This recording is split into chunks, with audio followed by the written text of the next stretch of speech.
So Vince, let's move on to the pass game matchup. This is the one that's going to really have an impact in this game.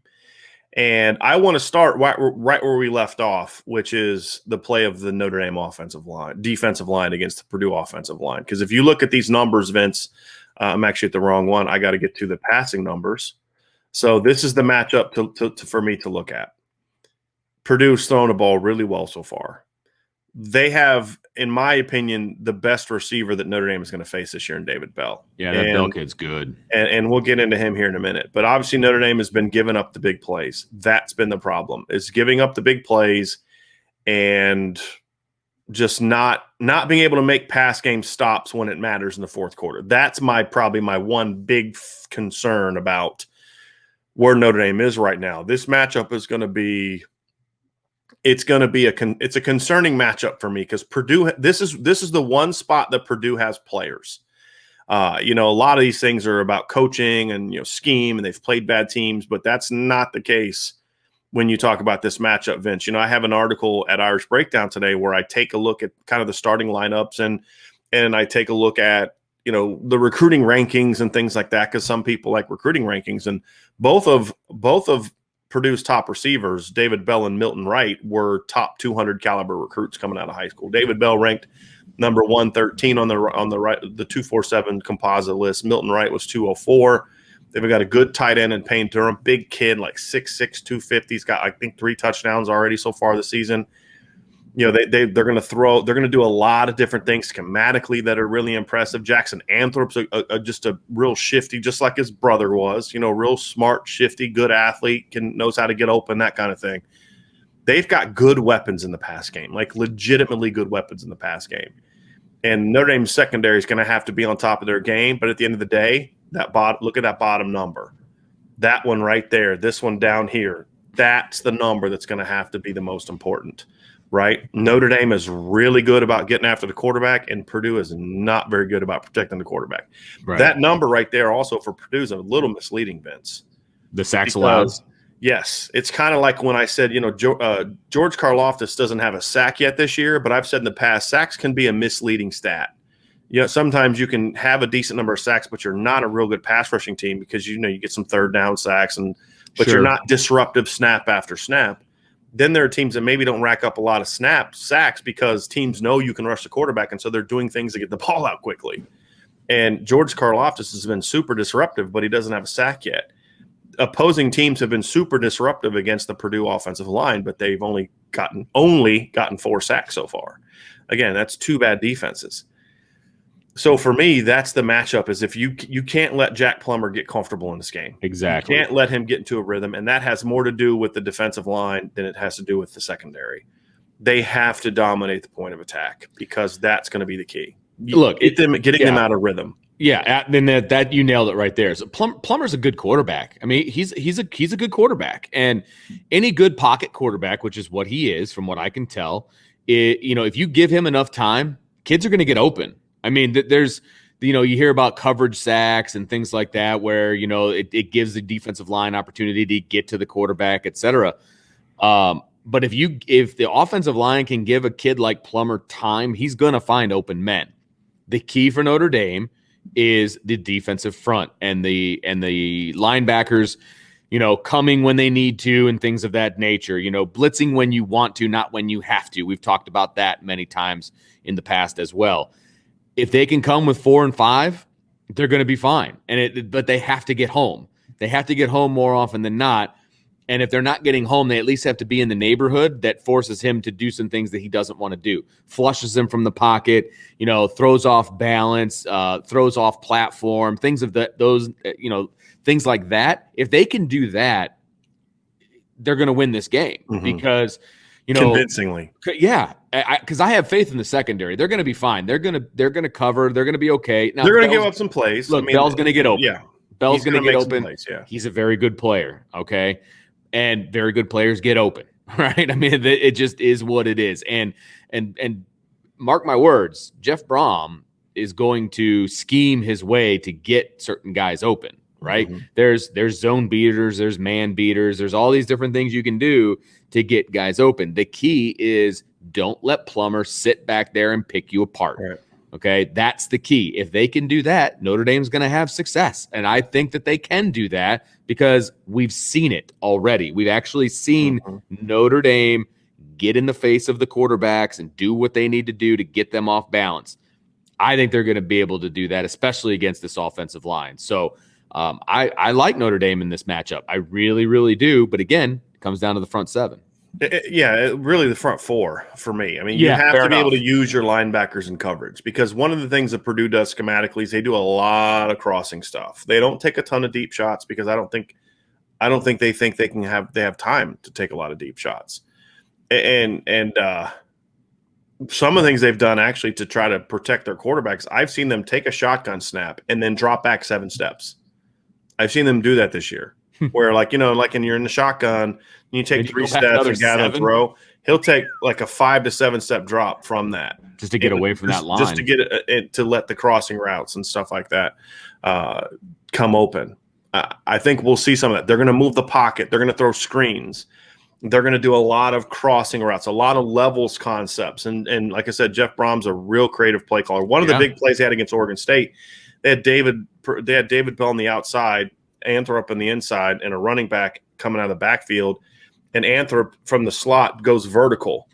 Well, then David Bell kind of does like this little thing where he takes like a couple steps and stops, gets the linebacker to jump, and then just runs behind him into that void, catches the ball, and goes. I mean, just real creative stuff like that. And then that flat defender is also impacted by the running back going out on a swing route. Sure. Really, really well-designed scheme. Jeff Brom does I hope that someday Tommy Rees sits back and watches Jeff Brom, because if I'm Tommy Rees, Jeff Brom would be the guy that I would model myself after more, because he's a pro-style guy.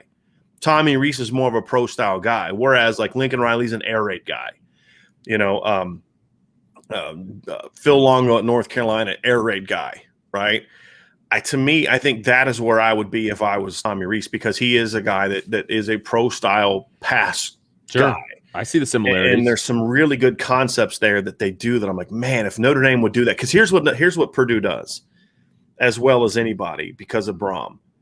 He is so good at finding a ways to isolate his best players and get them into zones or in individual matchups that are good.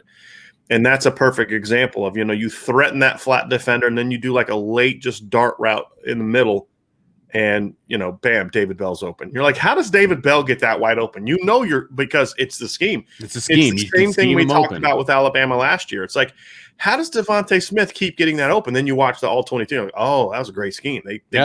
They used him in this formation, and they knew they could influence the defense with these concepts, and then they brought him late. They put him in motion. They do all kinds of different things. And that's what he does with David Bell. Yeah, and he's going to screen him. He ran a reverse against UConn. He threw a screen against UConn. He hit him on a crossing route, and this is in the first quarter.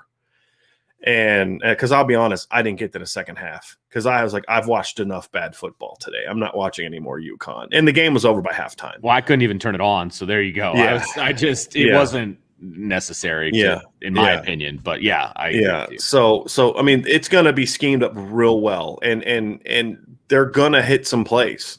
The key, however, is that you have to do two things. You have to get after the quarterback. You cannot let Jack Plummer get comfortable.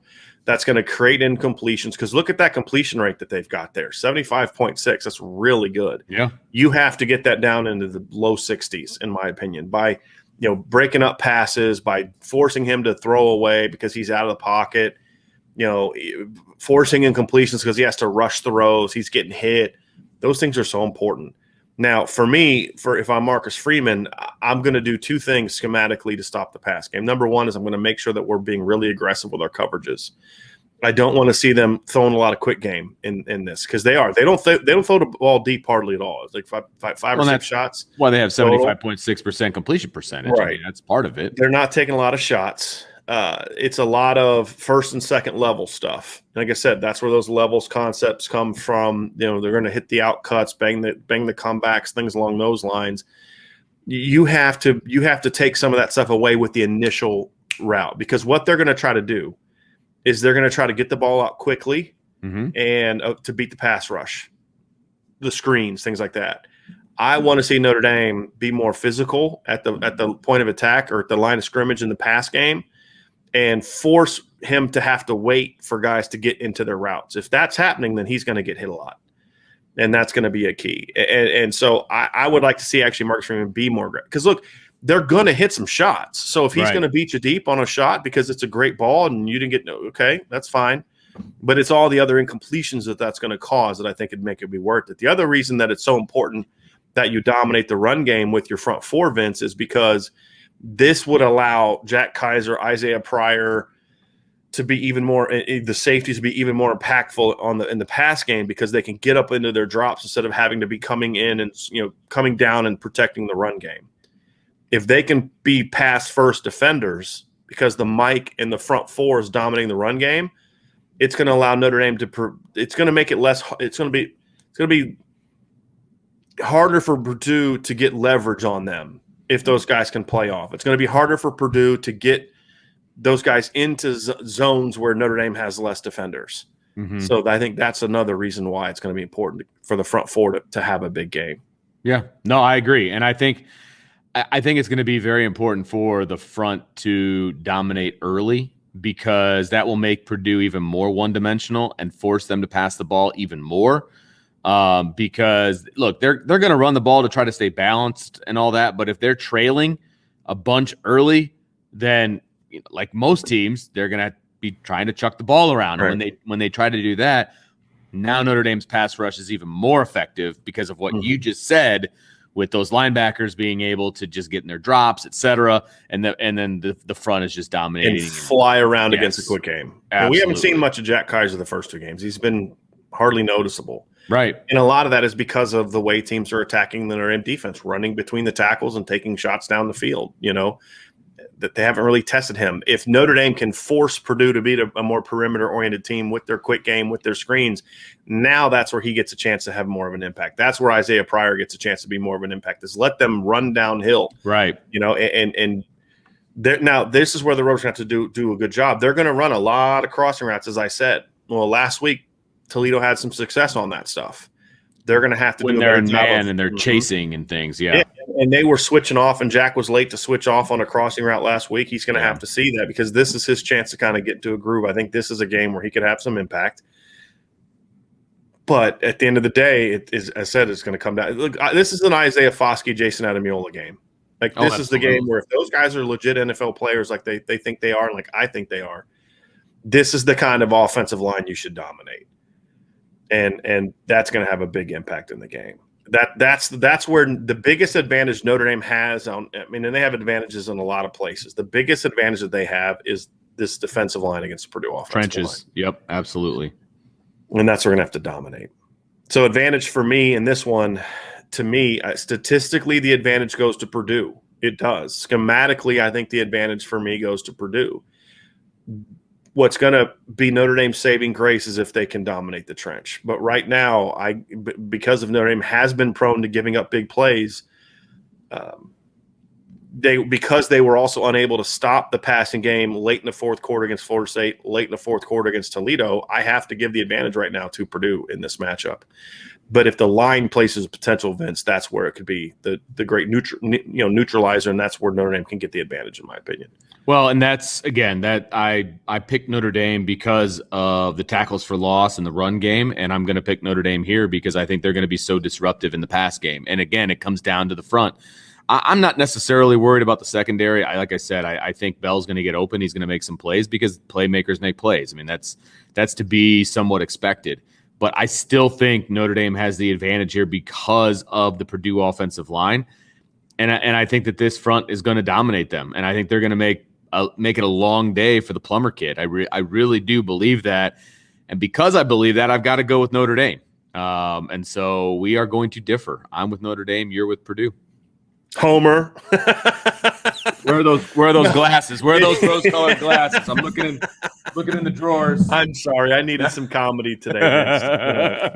It's been one of those days, buddy.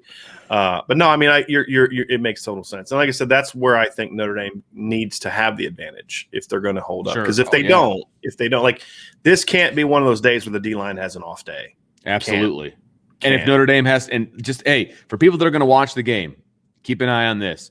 If Notre Dame has to consistently bring 6 to try to get pressure on the quarterback, Even That's 5, I would say right. even 5. That's to a be honest with problem. That's a problem, and that means Notre Dame's front is not getting the job done. you. Yeah, I think they will. But So do I. But I'm just saying, keep an eye out for that.